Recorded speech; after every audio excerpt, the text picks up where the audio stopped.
The headlights of Elizabeth Bradford's Mercedes pierced through the darkness of the deserted mountain road, casting long shadows across the frost-covered asphalt.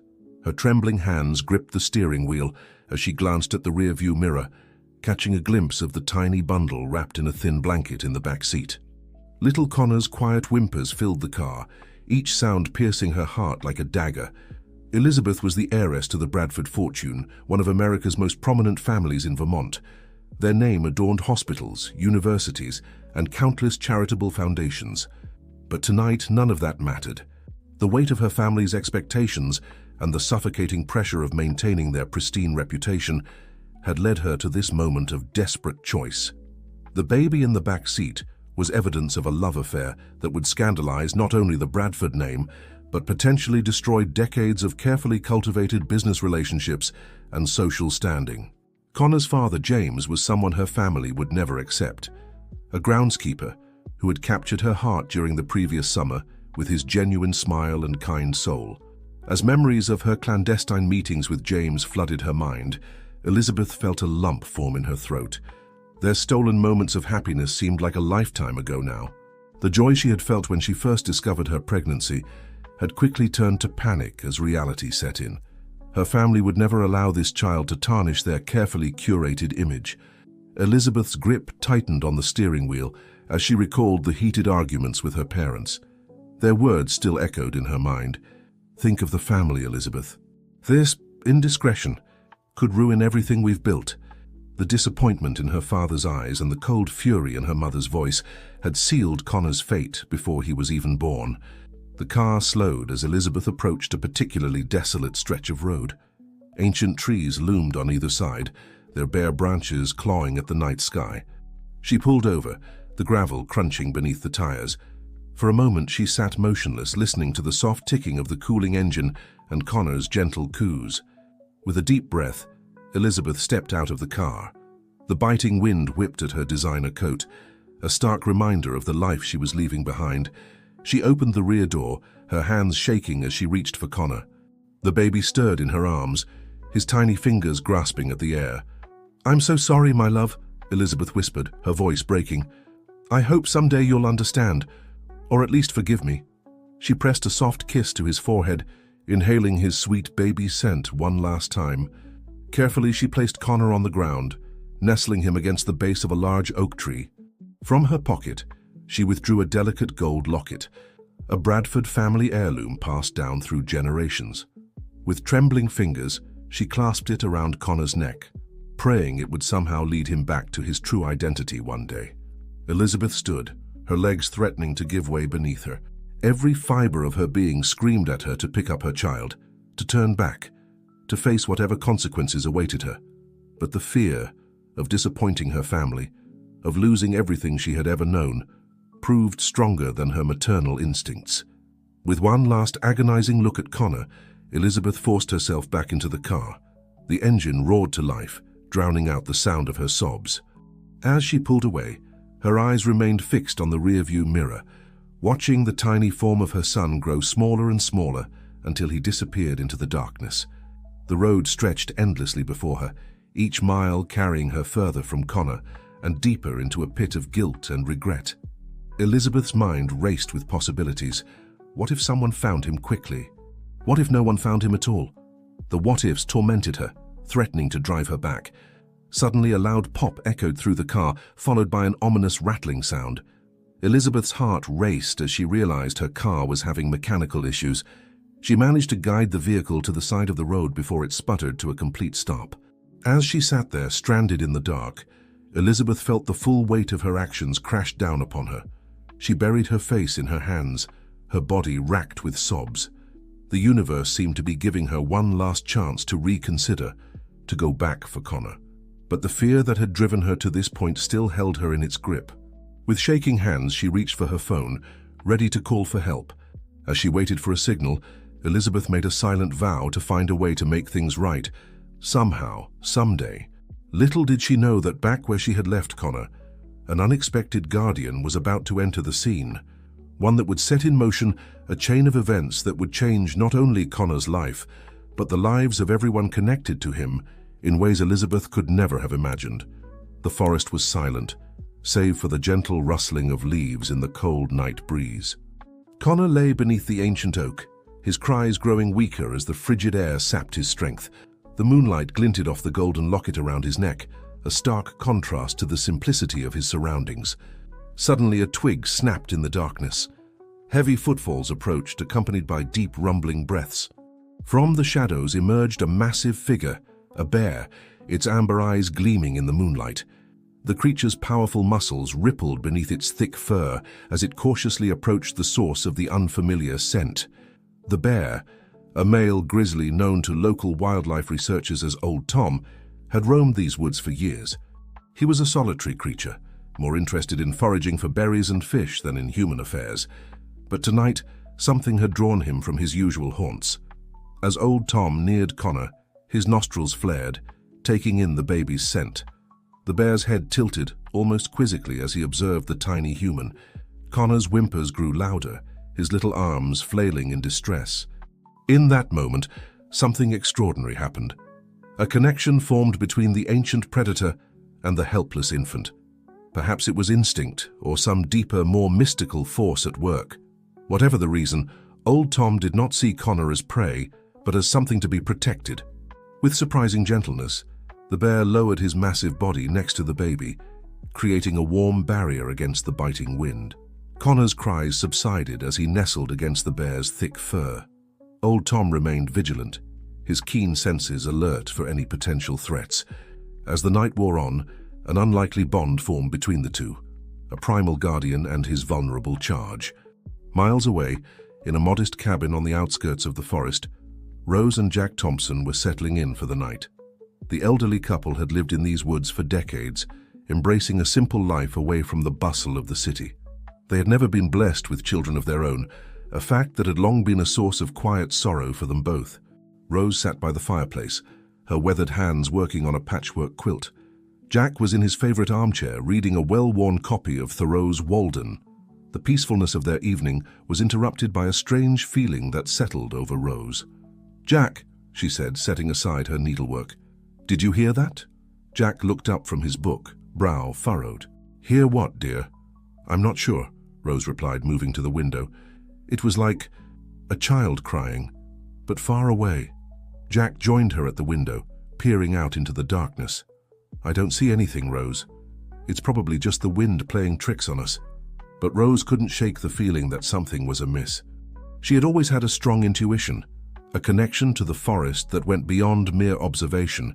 Tonight, that intuition was screaming at her that something extraordinary was happening. "We should check, Jack," she insisted. "First thing in the morning. Something's not right out there." Jack knew better than to argue with his wife when she got like this. He nodded, squeezing her shoulder gently. "All right, dear.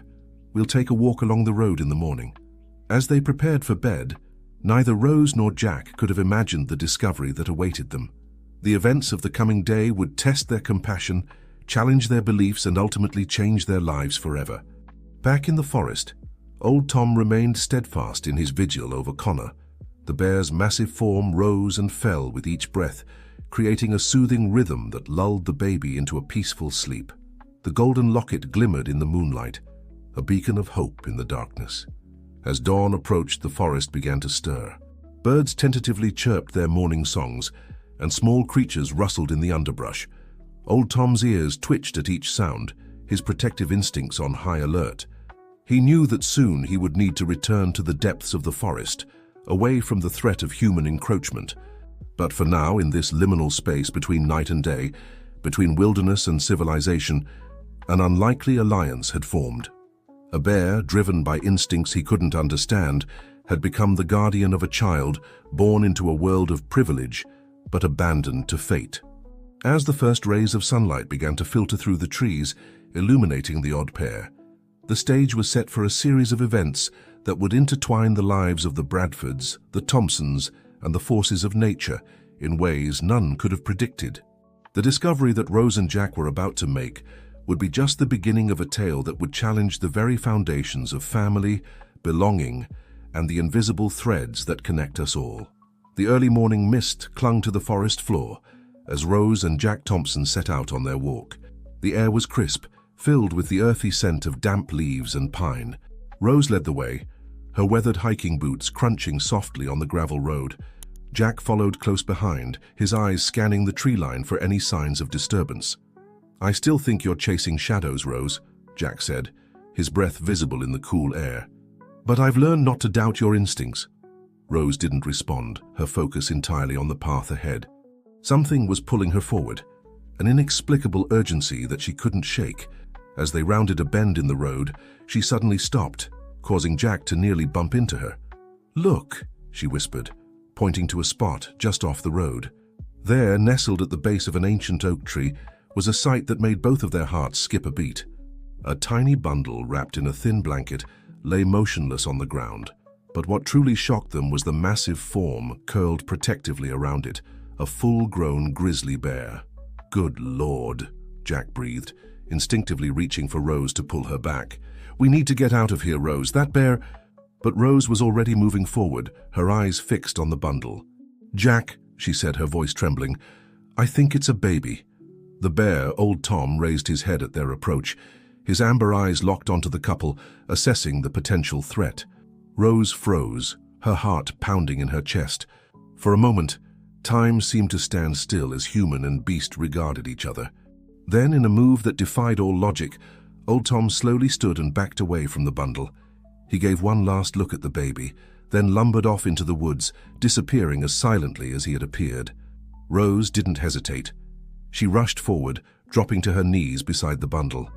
With gentle hands, she pulled back the blanket to reveal the face of a baby boy, his cheeks flushed from the cold, but very much alive. "Oh, Jack," she gasped, carefully lifting the infant into her arms. "He's beautiful." Jack approached cautiously, still wary of the bear's possible return. But as he looked down at the child in Rose's arms, his concern melted away. The baby's eyes fluttered open, revealing a deep blue that seemed to hold the secrets of the universe. "How did he get here?" Jack wondered aloud, his voice filled with awe and confusion. "And how on earth did he survive the night?" Rose cradled the baby close, her maternal instincts kicking in despite the years. "It's a miracle, Jack. That bear, it was protecting him." As Jack moved closer to examine the child, something caught his eye. "Rose, look at this," he said, gently lifting a delicate gold locket from around the baby's neck. The intricate design and obvious value of the piece stood in stark contrast to the simple blanket and the wild surroundings. Rose gasped as she recognized the emblem on the locket. "Jack, this is a Bradford family heirloom. I'd know it anywhere." Jack's brow furrowed in concern. "The Bradfords? But they're one of the most prominent families in the state. Why would their child be out here alone?" Before Rose could respond, the baby began to fuss, his tiny fists waving in the air. "We can figure that out later," she said decisively. "Right now, this little one needs warmth and food." As they made their way back to the cabin, Jack couldn't help but voice his concerns. "Rose, we can't just keep him. Someone's bound to be looking for a Bradford baby." Rose held the child closer, a fierce protectiveness welling up inside her. "We'll do what's right, Jack, but for now he needs us. And I'm not about to turn my back on a child in need." Back at the cabin, Rose set about caring for the baby with a tenderness that belied her years of childlessness. She warmed some milk, fashioned a makeshift diaper from soft cloth, and wrapped him in one of her hand-knitted blankets. As she fed the hungry infant, Jack paced the small living room, his mind racing. "We should call the authorities," he said, running a hand through his thinning hair. "Let them sort this out." Rose looked up from the baby, her eyes filled with a mixture of determination and fear. "Not yet, Jack. Something's not right here. A Bradford wouldn't abandon their child in the woods unless they were desperate. We need to understand what's happening before we involve anyone else." Jack sighed, knowing his wife was probably right. He sat down heavily in his armchair, watching as Rose cooed and fussed over the baby. Despite his reservations, he couldn't deny the warmth that spread through his chest at the sight. "What should we call him?" Rose asked softly, her finger caught in the baby's tight grip. Jack thought for a moment, then smiled. "How about Connor? It means lover of wolves. Seems fitting for a child protected by a bear." Rose nodded, a matching smile spreading across her face. "Connor. Yes, that's perfect." As the day wore on, the Thompsons settled into a routine with baby Connor. marveling at how quickly he had become a part of their lives. But beneath the joy of caring for this unexpected arrival, questions lingered. Who had left Connor in the woods? Why had they done it? And what would happen when the truth inevitably came to light? Little did they know that miles away, in a luxurious mansion, Elizabeth Bradford was wrestling with her own demons, her decision to abandon her child eating away at her very soul. The events set in motion that fateful night were far from over, and the lives of the Bradfords, the Thompsons, and little Connor were about to become inextricably intertwined in ways none of them could have imagined. As night fell once again on the forest, old Tom returned to the spot where he had found Connor. Finding it empty, he let out a low, mournful growl before disappearing back into the wilderness. The bear's unexpected role in this unfolding drama was far from over, as the fates of man and nature continued to collide in the shadow of the ancient woods.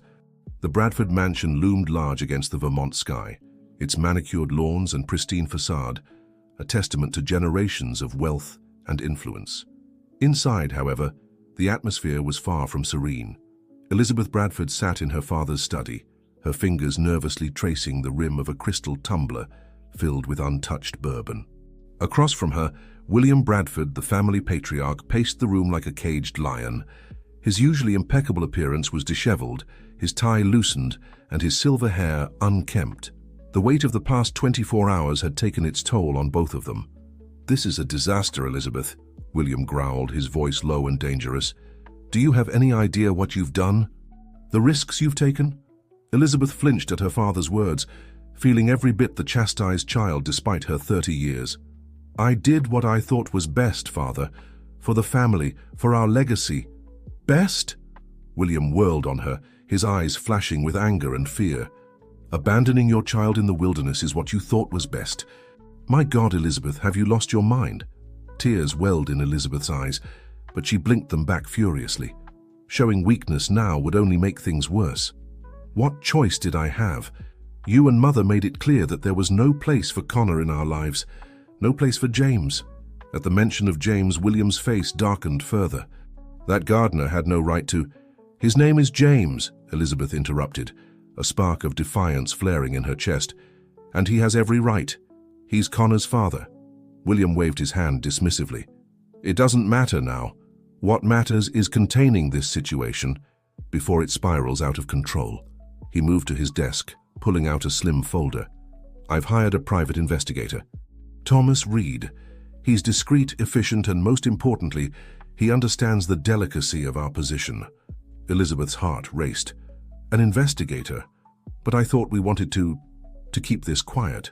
"We do," William replied, his tone softening slightly. "But we need to know what happened to Connor, if he was found. We need to be prepared for every possibility." As if on cue, a gentle knock on the study door interrupted their conversation.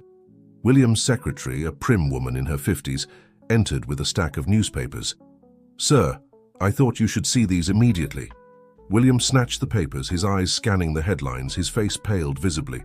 "Missing heir?" he muttered. "Anonymous tip. How in the hell?" Elizabeth stood, moving to read over her father's shoulder. The front page of the Burlington Free Press blared, "Bradford heir missing, anonymous tipspark search." Her knees weakened, and she gripped the back of a chair for support. "This is exactly what I feared," William said, his voice barely above a whisper. "Someone knows, Elizabeth. Someone is trying to expose us." Before Elizabeth could respond, William's phone buzzed. He answered it brusquely, listening intently for a few moments, before his expression changed to one of grim determination. "Send him up," he ordered, ending the call.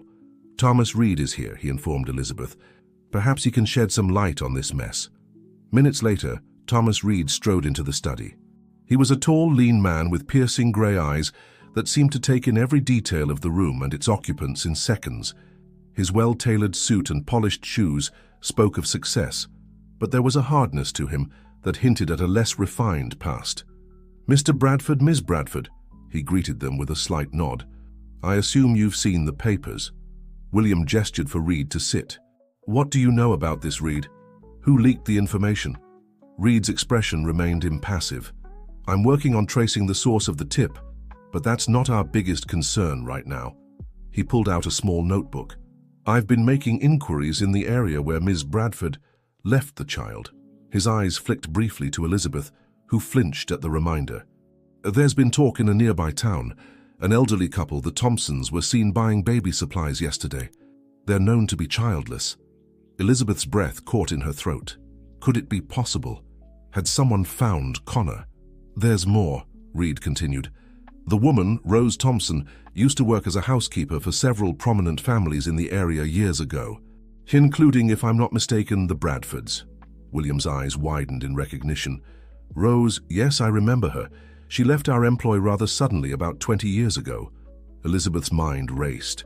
She had been a child when Rose worked for them, but she had vague memories of a kind woman with gentle hands and a warm smile. Could fate have been so kind as to place Connor in her care? What do we do now? Elizabeth asked, her voice barely above a whisper. Reed leaned forward, his eyes intense. We need to move carefully. If the Thompsons have the child, we need to ascertain their intentions. Are they looking to profit from this situation? Or do they simply think they've found an abandoned baby? William nodded grimly. And what about this leak to the press? Could the Thompsons be behind it? Unlikely, Reed replied. From what I've gathered, they're very private people. No, this leak came from somewhere else, someone who knows the Bradford family's secrets and wants to exploit them. As the three of them discussed strategy, Elizabeth felt a growing sense of dread. The web of lies and secrets she had woven was beginning to unravel, and she feared the consequences not just for herself, but for Connor and the unsuspecting couple who had taken him in. Outside the study window, storm clouds gathered on the horizon, mirroring the turmoil within. In the forests beyond the Bradford estate, old Tom the bear roamed restlessly, drawn by some inexplicable instinct towards the small cabin where Connor now lay, safe in Rose's arms. The stage was set for a confrontation that would test the bonds of family, the limits of love, and the unexpected connections that tied them all together. As night fell, each player in this unfolding drama prepared for what was to come, unaware of the life-altering revelations that awaited them. The soft glow of a kerosene lamp illuminated the cozy interior of the Thompsons' cabin. Rose sat in her rocking chair, gently cradling Connor as she hummed a lullaby. The baby's tiny fingers were wrapped around her thumb, his blue eyes heavy with sleep. Jack watched from his armchair, a mixture of joy and concern etched on his weathered face. He's settling in so well, Rose murmured, her gaze never leaving Connor's peaceful face. It's like he was meant to be here with us, Jack. Jack nodded, but his expression remained troubled. I know, Rose, but we can't ignore the reality of the situation. That locket, it means he belongs to the Bradfords. We can't just keep him. Rose's arms tightened protectively around Connor. We don't know the whole story, Jack. Why would anyone, even the Bradfords, abandon a baby in the woods? There's more going on here than we understand. Before Jack could respond, a sharp knock at the door made them both jump. Connor stirred in Rose's arms but didn't wake. Jack stood, moving cautiously towards the entrance. Who could that be at this hour? Rose whispered, her heart racing. Jack opened the door to reveal a tall, impeccably dressed man with piercing grey eyes. Good evening, the stranger said, his voice smooth and controlled. I apologize for the late hour. My name is Thomas Reed. I was hoping I could have a word with you and your wife. Jack hesitated, his protective instincts kicking in. What's this about, Mr. Reed? Reed's eyes darted past Jack, catching a glimpse of Rose with Connor. I think you know exactly what this is about, Mr. Thompson. May I come in? I assure you, I mean you no harm. I'm here to help sort out a delicate situation. Reluctantly, Jack stepped aside, allowing Reed to enter. Rose stood, holding Connor close to her chest, her eyes wary. Reed took in the scene before him, his gaze lingering on the baby. I see the rumors were true, he said softly. You've been caring for a child that isn't yours. We found him abandoned, Jack said firmly. We couldn't just leave him to die. Reed nodded, his expression softening slightly. Of course not, you did the right thing. But I'm afraid the situation is more complicated than you realize. He reached into his jacket, producing a business card. I represent the Bradford family. The child you're holding is their heir. Rose gasped, her suspicions confirmed. So it's true. This is a Bradford baby. But why? How could they leave him like that? Reed sighed, choosing his words carefully. The circumstances surrounding the child's placement are complex. I'm not at liberty to discuss all the details. but I can tell you that the family is very interested in resolving this situation quietly and efficiently. Jack's eyes narrowed. Resolving the situation? You mean taking Connor away from us? Connor? Reed raised an eyebrow. You've named him. Rose nodded defiantly. Yes, we have.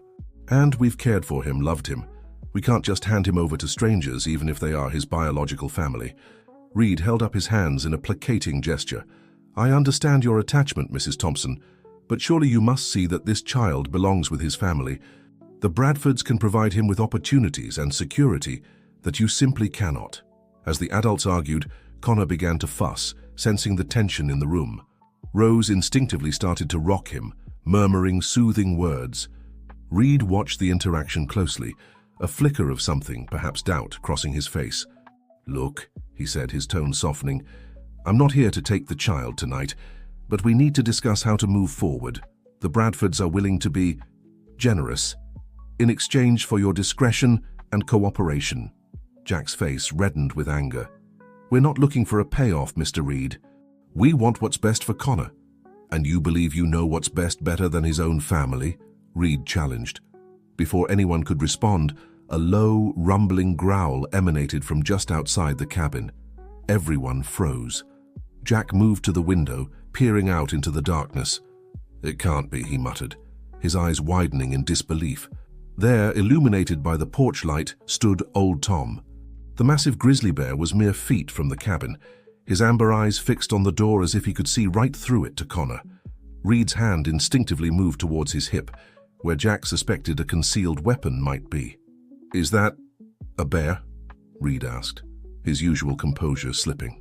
Rose moved to stand beside Jack, Connor still in her arms. It's him, she breathed. The bear that was protecting Connor when we found him. Reed looked at them as if they'd lost their minds. Protecting? That's impossible. Bears don't... His words were cut off as Connor let out a happy gurgle, reaching his tiny hands towards the window. To everyone's amazement, Old Tom sat down on his haunches, looking for all the world like a patient guardian waiting to be reunited with his charge. The room fell silent as the humans tried to process the surreal scene before them.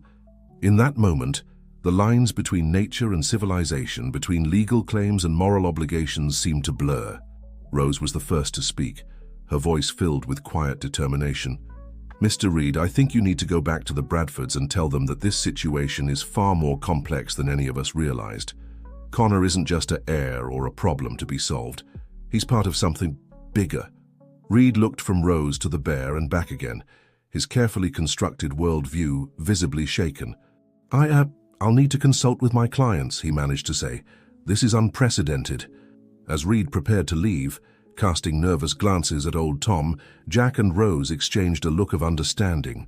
They knew that this was just the beginning of a struggle that would test their resolve, challenge their beliefs, and potentially change their lives forever. Outside, Old Tom remained steadfast, a silent sentinel guarding the child that fate had placed in his path. And miles away in the Bradford mansion, Elizabeth tossed and turned, haunted by dreams of a bear cradling her son, leading her through a forest of regret and redemption. The threads connecting these disparate lives were pulling tighter, weaving a tapestry of love, loyalty, and the unbreakable bonds between man and nature. As the night deepened, each player in this unfolding drama knew that nothing would ever be the same again. The following morning dawned crisp and clear, the autumn sun casting long shadows across the Bradford estate. Elizabeth stood at her bedroom window, her eyes fixed on the distant tree line. She hadn't slept, her mind a whirlwind of memories, regrets, and fears. A soft knock at the door broke her reverie. "Come in," she called, her voice hoarse from a night of unshed tears. Her mother, Victoria Bradford, entered the room. Once the epitome of grace and poise, Victoria now looked haggard, the strain of recent events evident in the tight lines around her mouth and eyes. "Elizabeth, darling," Victoria began, her tone cautious, "your father and Mr. Reed are waiting in the study. There have been developments." Elizabeth's heart raced. "Connor, have they found him?" Victoria's expression tightened. "It's complicated. Come, they'll explain everything." As they made their way to the study, Elizabeth's mind flashed back to her childhood. She remembered Rose, the housekeeper who had been more of a mother to her than Victoria ever was. Rose, with her warm hugs and gentle wisdom. Rose, who had disappeared so suddenly all those years ago. The study door loomed before them, and Elizabeth steeled herself for what lay ahead. As they entered, the tension in the room was palpable. William Bradford sat behind his massive oak desk, his face a mask of barely contained fury. Thomas Reed stood by the window, his usual composure noticeably ruffled. "Sit down, Elizabeth," William commanded. As she complied, he continued, "Mr. Reed has some interesting information to share." Reed cleared his throat. "Miss Bradford, I visited the Thompson residence last night. Your son is indeed in their care." Elizabeth's heart leapt. "Connor? He's safe? Oh, thank God." "Safe, yes," Reed replied, a strange note in his voice. "But the situation is far more complicated than we anticipated." Over the next half hour, Reed recounted his encounter at the cabin, the Thompsons' protective stance, their genuine care for Connor, and, most incredibly, the appearance of the bear. "A bear?" William scoffed. "Reed, if this is some kind of joke." "I assure you, Mr. Bradford, I'm deadly serious," Reed replied. "I saw it with my own eyes. This animal seems to have formed some kind of bond with the child. The Thompsons believe it was protecting Connor before they found him." Elizabeth gasped, a memory suddenly surfacing. The night she had left Connor, she thought she had heard something large moving in the forest. At the time, she had been too distraught to pay it much attention. But now, "I believe them," she said quietly. All eyes turned to her. The night Connor was left, I heard something. I thought it was just my imagination, but..." William slammed his fist on the desk. "This is absurd. Bears don't protect human children. It's probably just some coincidence, a wild animal attracted by the scent of food." Victoria, who had been silent until now, spoke up. "There's something else we need to consider." She turned to Elizabeth. "Do you remember Rose, our old housekeeper?" Elizabeth nodded, confusion evident on her face. "Of course, but what does she have to do with this?" Victoria took a deep breath. "Rose Thompson, the woman caring for Connor. It's her, our Rose." The room fell silent as the implications of this revelation sank in. Elizabeth's mind reeled. Rose, the woman who had been like a second mother to her, was now caring for her son. The coincidence seemed too great to be mere chance. Reed, ever the pragmatist, broke the silence. "This complicates things legally. The Thompsons have a strong emotional claim to the child, and with Mrs. Thompson's past connection to your family, any attempt to forcibly remove Connor could lead to unwanted scrutiny." William's face darkened. "Are you suggesting we let them keep him?" "Out of the question. Connor is a Bradford. He belongs here with us." Elizabeth, finding a strength she didn't know she possessed, stood up. "No, Father. Connor belongs where he's loved and safe, and right now that's with Rose and her husband." "Elizabeth," Victoria gasped. "You can't mean that, after everything we've done to protect our family name." "Our family name?" Elizabeth's voice rose. "Is that all you care about? Not the fact that your grandson is being cared for by strangers? That I've been living with this guilt, this pain?" Tears streamed down Elizabeth's face as years of pent-up emotion poured out. "Rose was more of a mother to me than you ever were. If Connor is with her, then maybe this is the universe giving us a chance to make things right." The room fell silent once more, the weight of Elizabeth's words hanging heavy in the air. William looked as though he'd aged years in minutes, the carefully constructed facade of the powerful Bradford patriarch crumbling before their eyes. Reed, sensing the shift in the room, spoke softly. "There might be a way to resolve this that benefits everyone, but it will require compromise, understanding, and most importantly, putting Connor's well-being first." As the Bradfords grappled with this new reality, miles away in the forest, Rose and Jack Thompson were facing their own dilemma.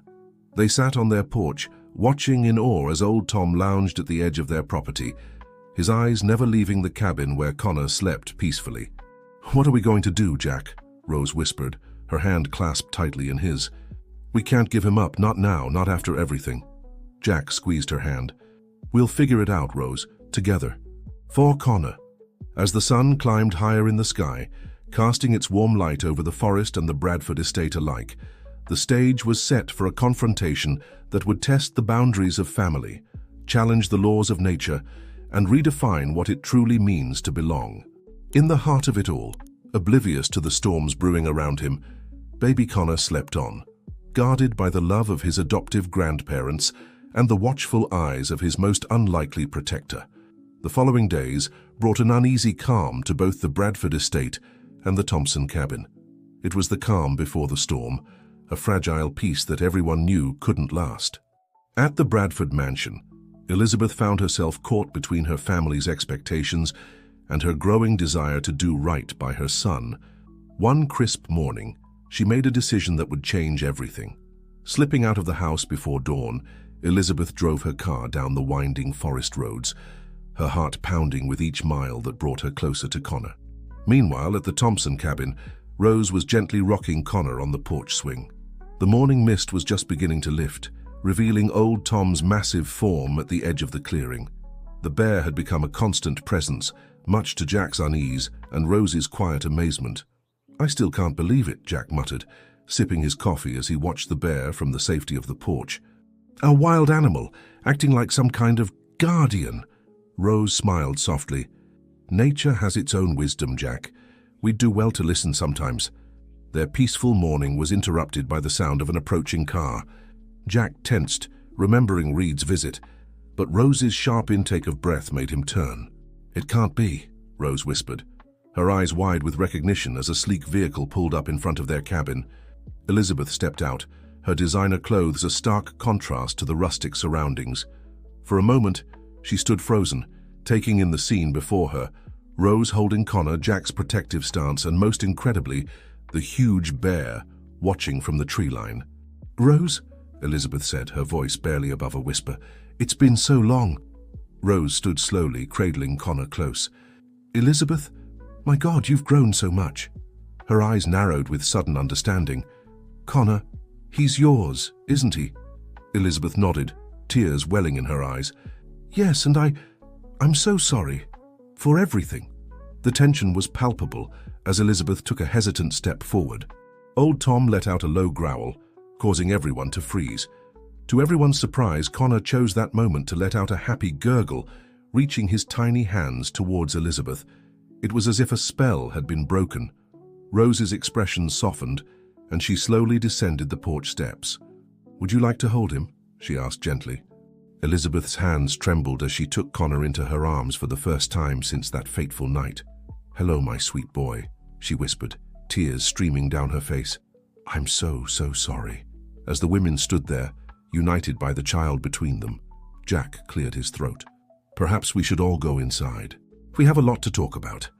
Over the next few hours, gathered around the Thompsons' worn kitchen table, Elizabeth poured out her heart. She told them everything: the pressure from her family, her fear and desperation, and the crushing guilt that had haunted her every moment since. Rose listened with a mixture of sympathy and disappointment. "Oh, Elizabeth," she sighed. "If only you had come to me. You know I would have helped you." Elizabeth nodded, wiping away tears.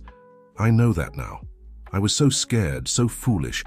But seeing Connor here with you, I know this is where he belongs." Jack, who had been quietly observing, spoke up. "What about your family? The Bradfords won't just let this go."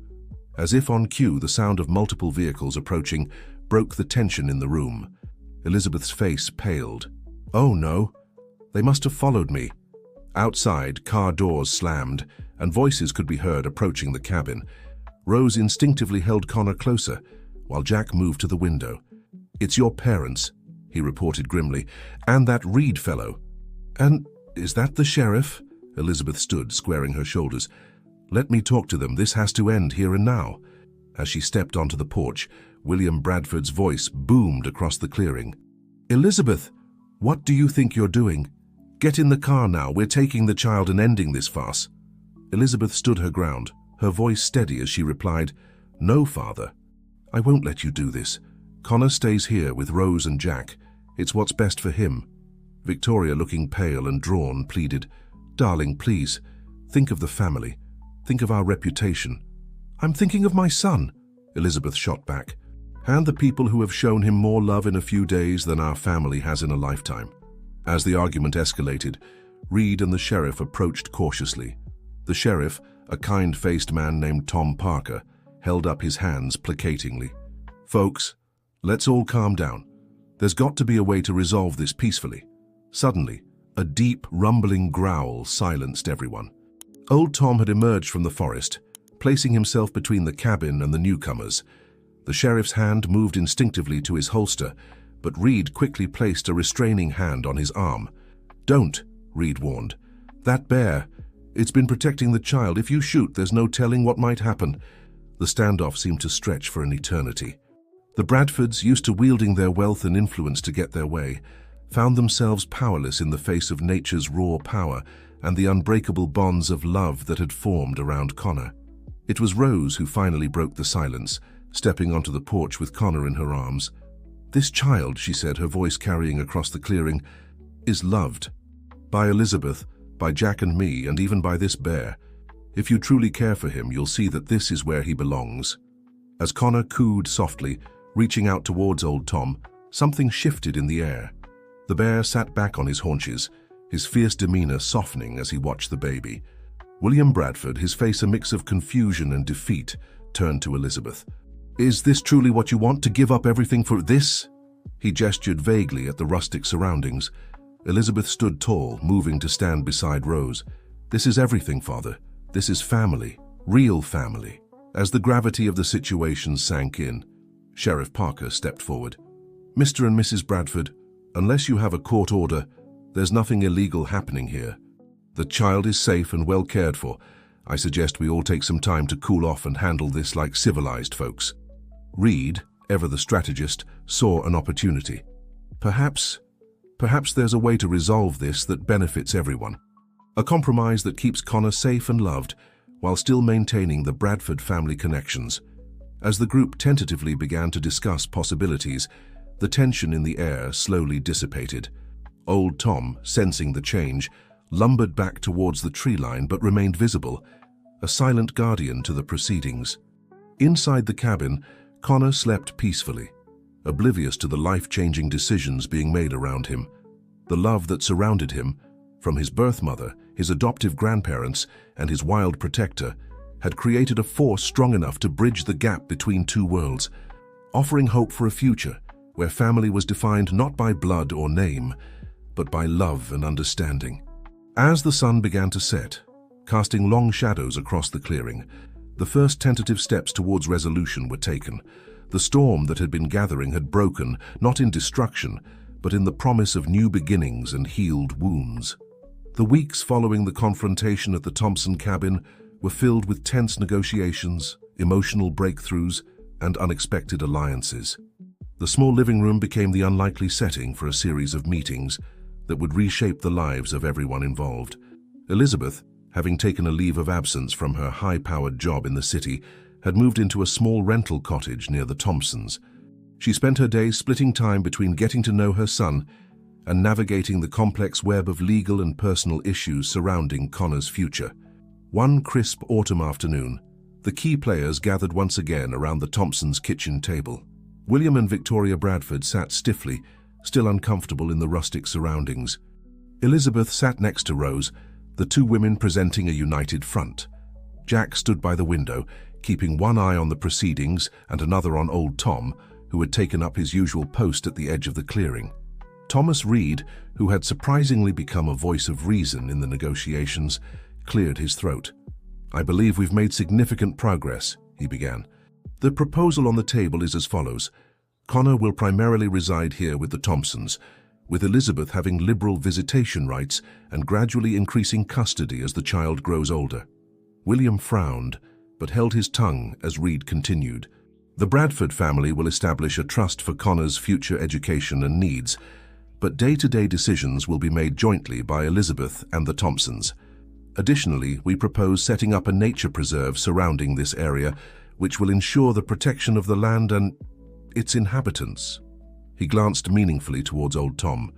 Victoria spoke up, her voice strained but sincere. "We also wish to mend fences, with Elizabeth and with you, Rose. We've come to realize that our actions in the past were misguided." Rose reached out, gently patting Victoria's hand. "The past is the past.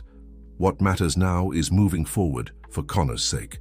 As the adults continued to iron out details, Connor's happy babbles filled the room. He sat on Elizabeth's lap, playing with a soft toy bear that Jack had carved for him.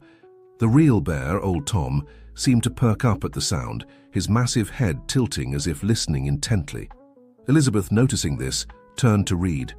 "What about old Tom? How do we ensure his safety? He's as much a part of Connor's life as any of us." Reed nodded, having anticipated this question. "The nature preserve will help. Additionally, I've been in touch with some wildlife experts. They're fascinated by this unique bond and have offered to study and protect old Tom as part of a larger conservation effort." Jack, who had been quiet for most of the meeting, finally spoke up. "All of this legal talk is well and good, but what about the day-to-day? How do we raise a child with a wild animal as his guardian?" A thoughtful silence fell over the room. It was Rose who finally answered, her voice soft but firm. "With love, understanding, and respect for the natural world. Connor is a bridge between two worlds. It's our job to help him navigate both." As if to underscore her point, Connor let out a delighted squeal, pointing out the window at old Tom. The bear, as if sensing the child's attention, sat up straighter, his amber eyes fixed on the cabin. William, watching this interaction, seemed to deflate slightly. The fight went out of him as he turned to Elizabeth. "I may not understand all of this, but I can see that Connor is loved here. Perhaps it's time for us to listen and learn." Elizabeth's eyes welled with tears as she reached out to squeeze her father's hand. It was a small gesture, but one filled with the promise of healing and new beginnings. As the meeting wound down and plans were put into motion, a sense of cautious optimism filled the cabin.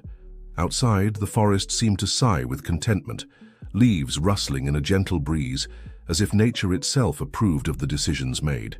Later that evening, after the Bradfords and Reed had departed, Elizabeth stood on the porch with Rose and Jack, watching as Connor took his first tentative steps on the grass. Old Tom watched from nearby, his protective gaze never wavering. "I never imagined my life would turn out like this," Elizabeth mused, a small smile playing on her lips. "But I wouldn't change it for the world." Rose wrapped an arm around Elizabeth's shoulders. "Family comes in all forms, dear. Sometimes it's the family we're born into, sometimes it's the family we choose, and sometimes—" She glanced at old Tom.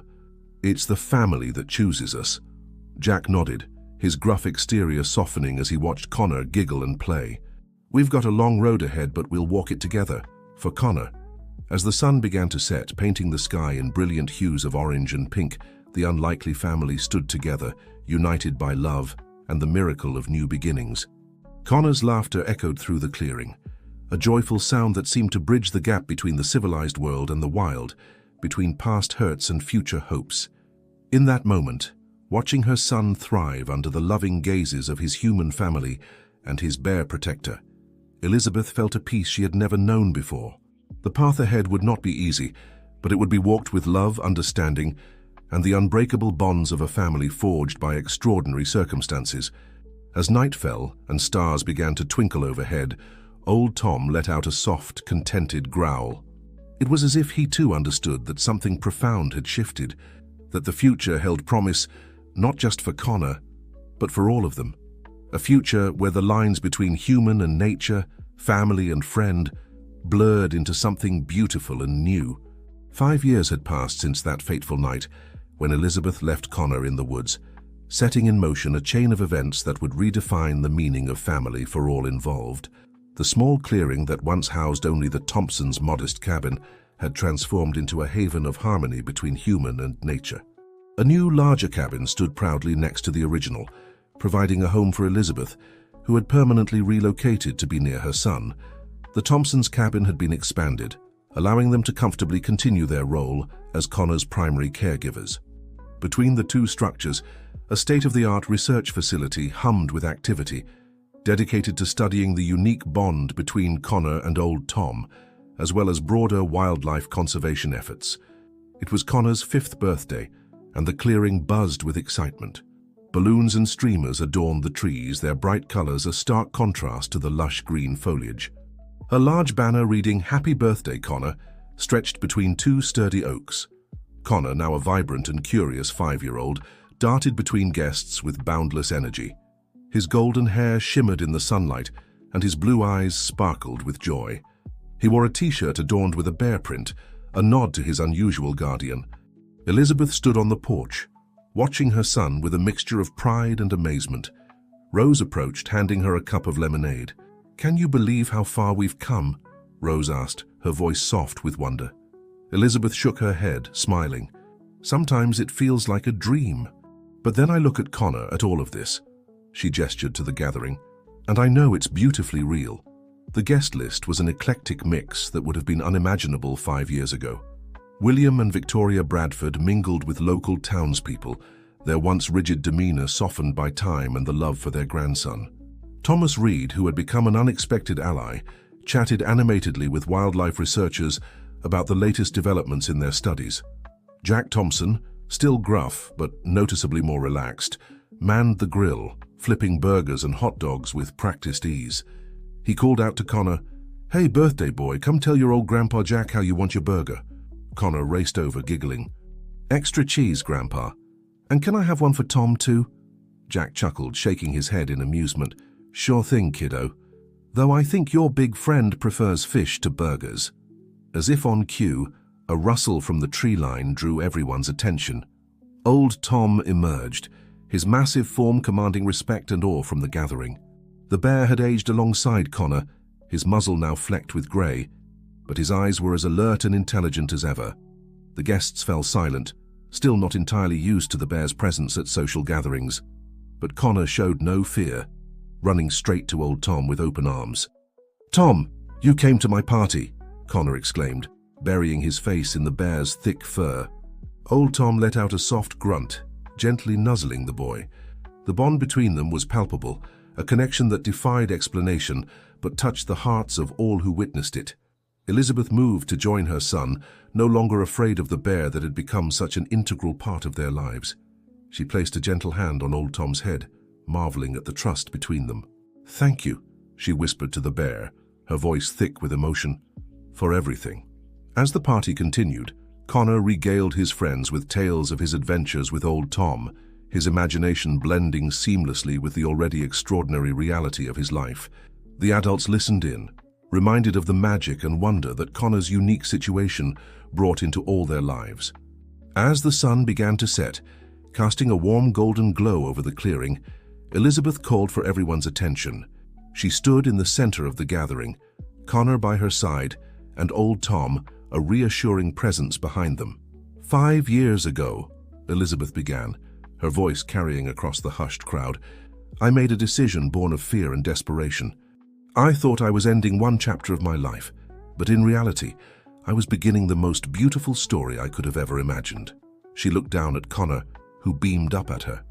"Connor, my sweet boy, you have taught us all so much about love, acceptance, and the incredible bonds that can form when we open our hearts to the unexpected." Elizabeth's gaze swept over the gathered faces, Rose and Jack, her parents, Reed, the researchers, and the local community that had embraced their unusual family. "To everyone here, thank you. Thank you for your support, your understanding, and for being part of this incredible journey. We've created something truly special here, a place where the lines between human and nature blur, where family is defined by love rather than blood, and where miracles happen every day." As if to punctuate her words, old Tom let out a gentle rumble, causing Connor to giggle and pat the bear's flank affectionately.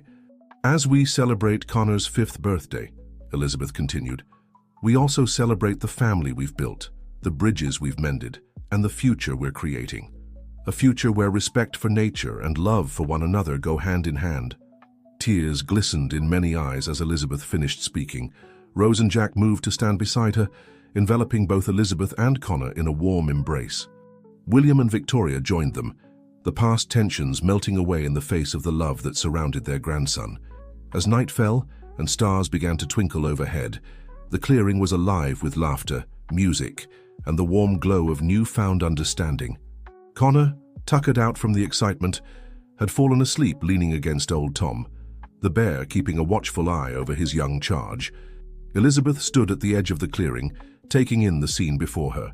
The path that had led her here had been fraught with fear, pain, and difficult choices.